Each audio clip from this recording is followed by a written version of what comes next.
ছাৰে মোৰ মানে Di এথিক্স ক্লাছত যোনটো আছিলে dolok এইটো সাইক'লজি ছাৰৰ বহুত dog ইম্পৰ্টেণ্ট tu হয় dog mana ang conceptual mani ক্লিয়াৰিটি horo বহুত ভালদৰে হৈ যায় এথিক্স ৰিলেটেড ইছ্যুবোৰ আৰু generally wah ani ko sir Assam বাজেটৰ যোনটো আছিলে সেইটো jemar সেই heda dolok লেকচাৰটো বহুত ইম্পৰ্টেণ্ট আছিলে চিন্ময় ছাৰৰ Assam specific ani ko Assam specific যিখিনি আছিলে সেইটো বহুত হেল্প কৰিছিলে মোক মেইনছ ইণ্টাৰভিউ ইভেণ্ট ফিলিমছতো হেল্প কৰিছিলে আৰু মৃদুল ছাৰে মোক ইণ্টাৰভিউত হেল্প কৰিছিলে কাৰণ মোৰ ইণ্টাৰভিউ চবচে উইক পইণ্ট আছিলে মৃদুল ছাৰে উইক পইণ্টবোৰ ni কৈছিলে মোৰ ক'ত ক'ত উইক পইণ্ট আছিলে aguseng তেনেকৈ মই এইবাৰ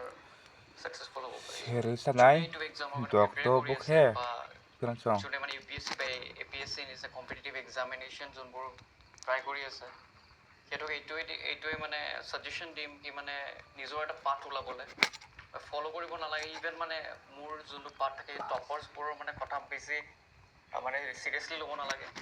নিজৰ মানে এটা ডেফিনেটিভ পাথ এটা ওলাব লাগে বাকী যিবোৰ বেছিক বুকছ আছে সেইবোৰ ফ'ল' কৰি কিনে নিজৰ এটা মানে ডাইৰেক্টিভ মানে